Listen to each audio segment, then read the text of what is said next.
1950년 12월 23일 새벽의 냉기가 뼛속까지 파고드는 흥남부두는 인간의 희망과 절망이 뒤섞여 끓어오르는 거대한 아수라장이었다.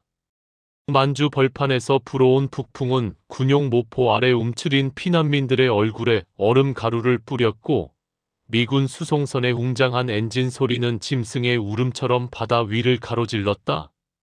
장기려 박사는 이 지옥 같은 혼돈 속에서 마치 텅 빈 껍데기처럼 서 있었다. 그의 나이 39, 조선 최고의 외과 의사라는 명성이 이 순간 그를 한치도 구원해주지 못했다. 수만 명의 인파가 유일한 탈출구인 메러디스 빅토리호를 향해 좁은 선착장을 향해 밀려들고 있었고, 짓밟히는 보따리와 어린아이들의 울음소리가 섞여 종말의 교향곡을 연주하고 있었다. 그의 곁에는 아내 김봉숙 여사와 6명의 아이들이 있었다. 4아들과 2딸, 그들의 얼굴에는 밤샘 추위와 끝을 알 수 없는 공포가 뒤섞여 있었다. 장기려는 함흥의 김일성대학 외과 교수로서는 단호하고 흔들림 없는 지휘자였지만, 이 순간 그는 아내의 손을 꼭 잡은 채 덜덜 떨리는 자신의 손가락을 감출 수 없었다. 6명의 어린 영혼들, 이제 막 피어나는 꽃봉오리 같은 그들을 이 폭력적인 인파 속으로 밀어 넣는 것은 의사로서 평생 지켜온 생명의 존엄성을 스스로 포기하는 행위처럼 느껴졌다. 그의 이성적인 판단은 외쳤다. 모두가 함께 가는 것은 불가능하다. 장기려는 추위에 굳은 아내의 손을 2손으로 감싸쥐며 마치 수술 전에 환부를 확인하듯 굳은 결심을 되뇌었다. 목소리는 단단하게 내뱉었지만 그의 내면은 이미 수천 조각으로 부서지고 있었다. 여보, 나는 먼저 남쪽 부산대학에 연락해서 자리를 잡아야겠소? 이 모든 아이들을 데리고 지금 이 배에 타는 것은 위험이 너무 크니 당신은 함흥으로 돌아가 아이들을 데리고 조용히 기다리고 있구려. 아내 김봉숙 여사의 눈빛에는 순간적으로 깊은 슬픔과 함께 설명할 수 없는 불안이 스쳤다. 그녀는 북쪽을 떠나면 다시는 돌아올 수 없을지도 모른다는 역사의 냉혹함을 직감적으로 느꼈지만, 남편의 굳게 담은 입술과 절망적인 눈동자 속에서 그가 내린 결단의 무게를 읽어냈다. 그녀의 입술이 파르르 떨렸다. 김봉숙 여사는 묵묵히 고개를 끄덕이며 장기려의 낡은 외투 깃을 바로잡아 주었다. 그녀는 울부짖는 대신 마지막 남은 기력을 짜내 침착함을 유지하려 애썼다. 알겠습니다, 아버지. 이 아이들을 제가 잘 돌보고 있을게요. 부디 당신이 약속하신 대로 반드시 건강하게 돌아와 주세요. 우리는 당신의 약속만 믿고 이 북쪽 땅을 지키고 있을게요. 그녀의 목소리는 희미하게 떨렸지만 그 속에는 남편을 향한 간절한 믿음과 6아이들의 생명을 지켜야 한다는 강인한 어머니의 의지가 담겨 있었다. 4살배기 막내 아들은 그의 바짓가랑이를 부여잡고 그저 춥다는 듯 흐느꼈고, 10살 남짓한 큰딸은 불안한 눈빛으로 아버지를 올려다볼 뿐이었다. 장기려는 아이들을 차례로 안아주었지만 그 포옹은 너무나 짧고 성급했다. 마치 이별의 시간을 조금이라도 늘리면 자신이 무너져 내릴 것만 같았기 때문이다. 그는 이 순간의 포옹이 영원한 작별 인사가 될 수 있음을 그의 심장이 섬뜩할 정도로 정확히 알고 있었다. 내가 자리를 잡는 대로 반드시 이 모든 혼란이 정리되는 대로 곧장 당신들을 데리러 올게요. 장기려가 다시 한번 맹세하듯 아내에게 속삭였고, 이는 그가 평생 짊어질 가장 무거운 짐이 될 서약이었다. 거대한 인파가 마치 해일처럼 장기려를 덮쳤고, 그는 등 떠밀리듯 수송선의 좁은 계단으로 향했다. 발을 헛디딜 때마다 그의 마음속에서는 돌아갈까? 지금이라도 모두 내리고 이들과 운명을 함께 할까? 하는 격렬한 회의가 일었지만 이미 때는 늦었다. 그는 돛대 위에서 가족들을 향해 마지막으로 손을 흔들었다. 아내는 6아이들을 판잣집 잔해 사이에 세워두고 흐트러진 머리카락을 북풍에 휘날리며 끝까지 장기려가 탄 배를 바라보고 있었다. 수송선이 굉음을 내며 부두를 떠나기 시작하자 거리가 멀어질수록 그의 시야에서 아내와 아이들의 모습은 점차 흐릿한 점으로 변해갔다. 그가 마지막으로 본 것은 차가운 회색 바다와 대비되어 더욱 희미해져가는 6개의 작은 그림자였다. 배가 북한 해안선으로부터 완전히 멀어진 후 장기련은 갑판 위에 주저앉아 고개를 숙였다. 그의 얼굴은 눈물 대신 북풍의 소금기에 절여져 있었다. 1953년 휴전선이라는 강철의 장벽이 그가 돌아가겠다는 맹세를 영원히 가로막았을 때 장기려 박사는 깨달았다. 그는 가장으로서 가족을 지키는 데 실패했다. 이 돌이킬 수 없는 죄책감, 가족과의 영원한 이별이라는 뼈아픈 상실감이 그의 영혼을 관통했다. 그리고 이 죄의식은 더 이상 개인의 고통으로 머무르지 않고 남은 생애 동안 이 땅의 모든 가난하고 소외된 이웃들에게 자신의 의술과 사랑을 바치는 속죄의 사명으로 승화되었다. 부산에 도착한 장기련은 곧바로 부산대학교 의과대학의 외과 과장으로 임명되었다. 그는 안정된 명예와 풍족한 보수를 보장받을 수 있는 길을 눈앞에 두었으나 그의 시선은 늘 피난민들로 가득한 영도다리 근처의 판잣집촌에 머물렀다.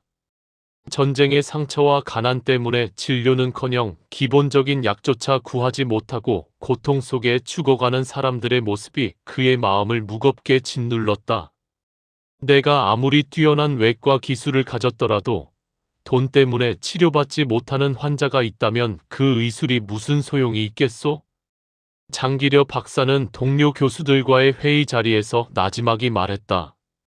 그는 북쪽에 두고 온 가족에게 돌아갈 수 없는 자신의 운명을 이 땅의 가장 가난하고 병든 이웃들을 돌보는 것으로서 속죄하고자 했다.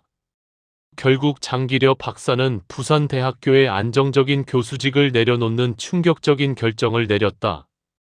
1951년 6월 그는 영도구 남항동의 한 판잣집을 개조하여 청조진료소를 설립했다. 푸른 새처럼 희망을 전하겠다는 의미를 담은 이 작은 진료소는 그의 의술 철학을 고스란히 담고 있었다. 청조진료소의 문턱은 돈이 없는 환자들에게는 한없이 낮았으나 부유한 이들에게는 높았다. 그는 진료비를 받지 않는 것은 물론 오히려 환자들의 주머니에 돈을 몰래 넣어주고 치료에 필요한 약값을 자신의 사비로 충당했다.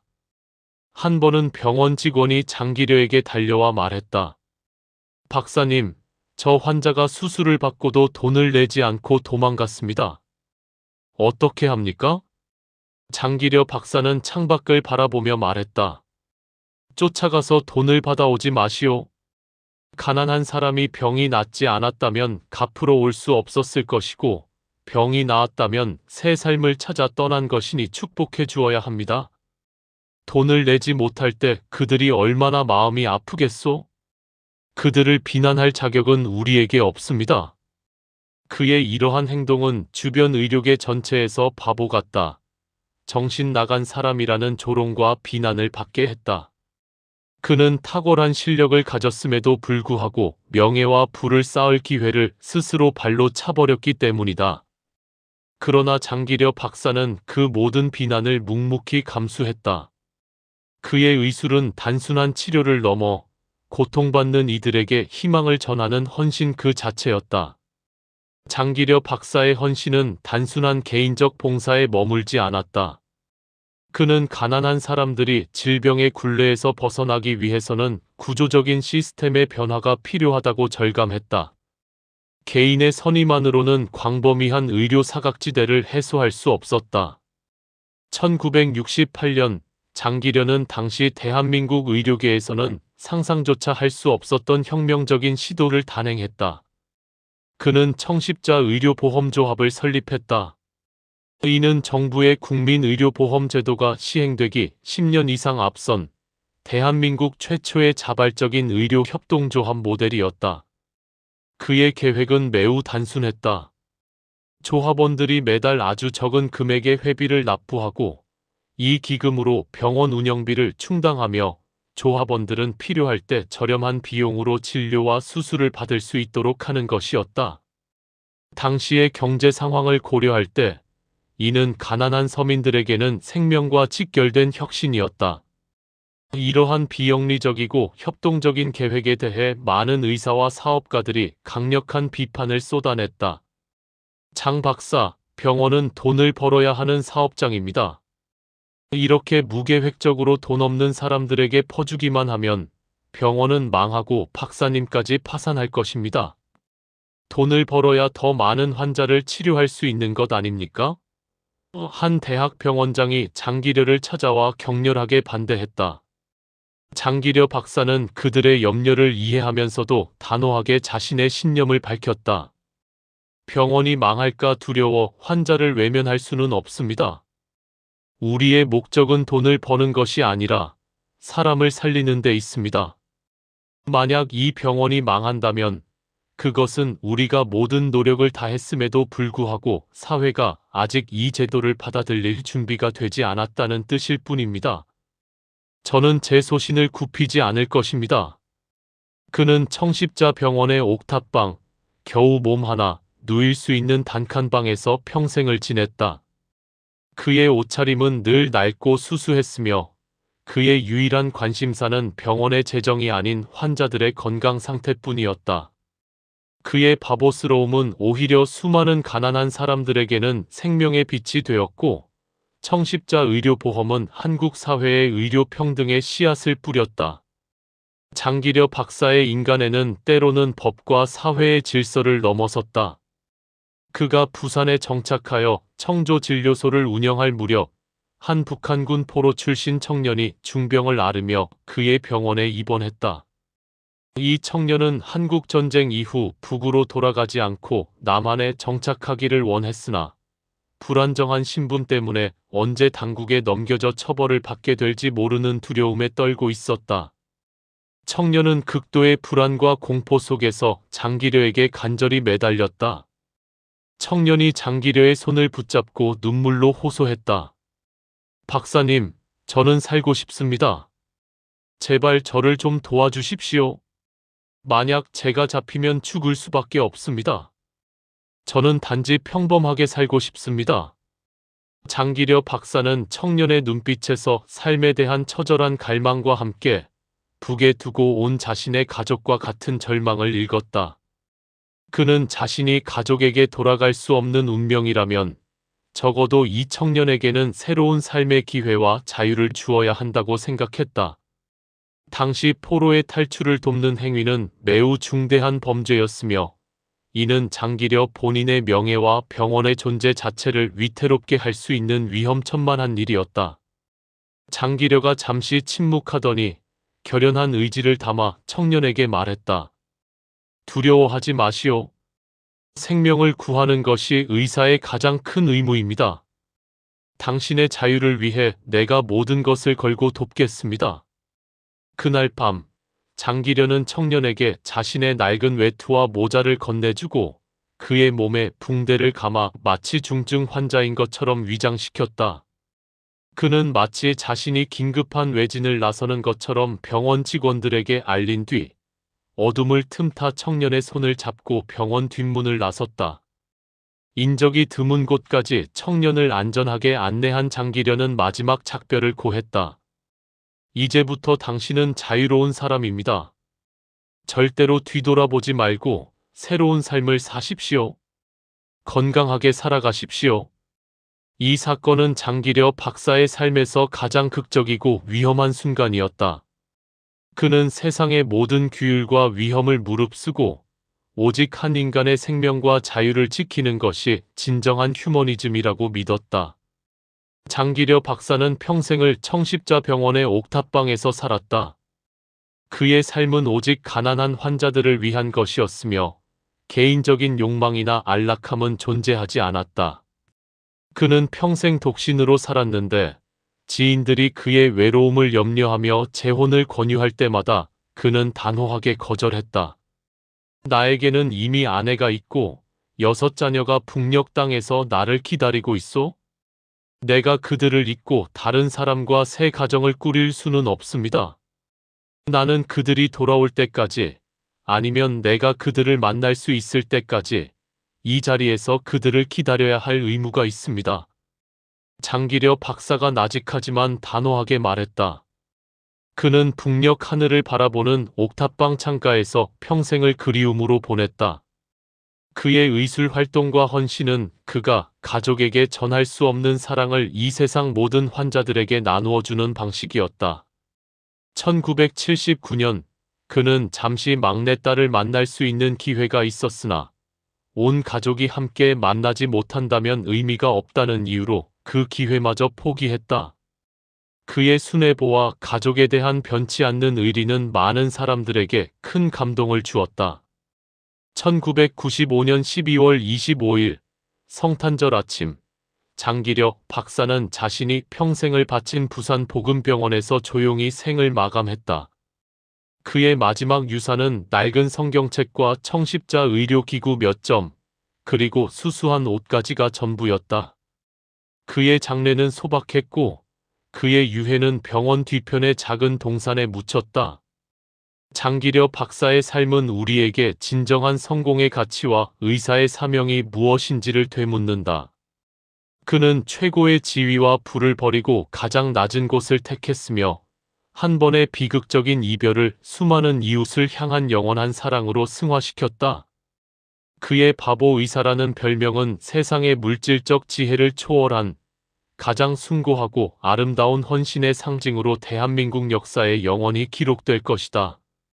시니어 여러분, 장기려 박사의 일생을 따라오면서 우리는 한 인간이 짊어질 수 있는 가장 무거운 고통, 바로 사랑하는 가족과의 영원한 이별을 목격했습니다.